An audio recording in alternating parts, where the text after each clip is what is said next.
नमस्कार, मैं हूँ आशी, आपके एआई एंकर। आप सभी दर्शकों का दस्तक न्यूज में स्वागत है। आप देख रहे हैं देश का पहला एआई व्हाट्सएप बुलेटिन। तो चलिए शुरुआत करते हैं आज की खबरों की। श्रावण मास में भगवान महाकालेश्वर के दर्शनों के लिए दूर दूर से श्रद्धालु आते हैं। इनमें विशिष्ट जन भी शामिल होते हैं। शनिवार को मध्य प्रदेश विधानसभा के अध्यक्ष और पूर्व केंद्रीय मंत्री नरेंद्र सिंह तोमर सपत्नीक बाबा महाकाल के दरबार पहुंचे। विधानसभा अध्यक्ष ने गर्भगृह के बाहर चांदी द्वार से भगवान महाकाल का पूजन अर्चन किया। नरेंद्र सिंह तोमर ने बताया कि श्रावण मास में शिव के दर्शन मिलना ही बड़ी बात होती है।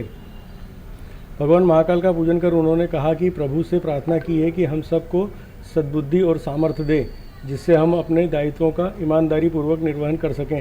नरेंद्र सिंह तोमर ने देश प्रदेश में सभी की खुशहाली के लिए भगवान से प्रार्थना की और राजनीतिक सवालों का जवाब देने से बचते दिखाई दिए।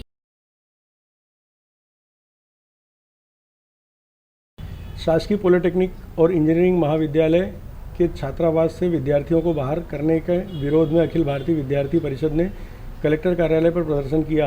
एबीवीपी ने ज्ञापन देकर मांग की है कि बीच सत्र में बारिश के मौसम में विद्यार्थियों को बाहर न किया जाए।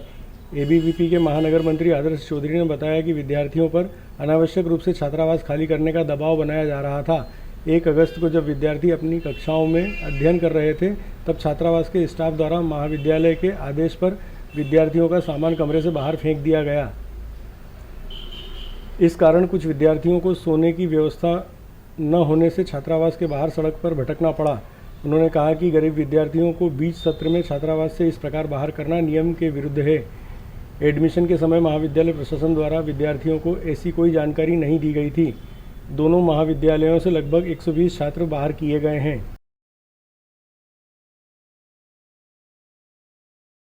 महाकाल मंदिर के गर्भगृह में जबरन प्रवेश किए जाने के मामले में जांच दल ने 1 सप्ताह के बजाय 12 दिन में अपनी जांच पूरी की और उसे वरिष्ठ अधिकारियों को सौंपने की बात कही।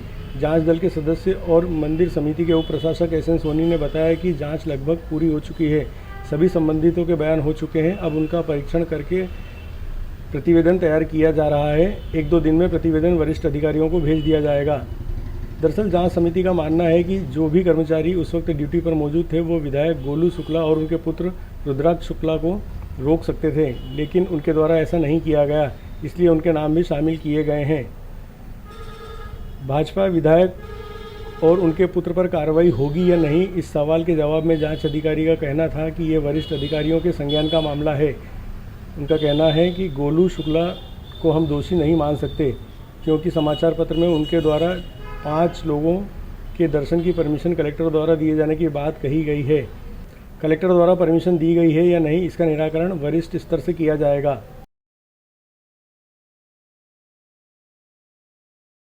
इंदौर रोड पर त्रिवेणी के आगे शनिवार सुबह एक दुखद हादसा हो गया। तेज गति से उज्जैन से इंदौर की ओर जा रही बाबा बाल हनुमान की बस ने स्कूटी सवार 2 युवतियों को अपनी चपेट में ले लिया, जिससे एक युवती की मौके पर मौत हो गई, जबकि दूसरी गंभीर अवस्था में अस्पताल में भर्ती है। दोनों युवतियां बोहरा समाज की हैं। घटना के बाद बस चालक मौके से फरार हो गया। बताया जा रहा है कि शनिवार सुबह हुए हादसे में 29 वर्षीय नफीसा पति मुर्तजा की मौत हुई है, जबकि उसके साथ स्कूटी पर बैठी मुनीरा पति हुजैफा गंभीर घायल है। इंदौर रोड पर त्रिवेणी के आगे मुफद्दल पार्क निवासी दोनों युवतियां उज्जैन की ओर आ रही थीं। इस दौरान सड़क क्रॉस करते वक्त बस इनके सामने आ गई और भिड़ंत हो गई। घटना के बाद गुस्साए बोहरा समाज ने मौके पर प्रदर्शन भी किया। नानाखेड़ा पुलिस ने मौके पर पहुंचकर हालात को संभाला। मंगन थाना क्षेत्र में सुबह एक दुखद हादसा हुआ, जिसमें 3 साल की बच्ची की सांप के काटने से मौत हो गई।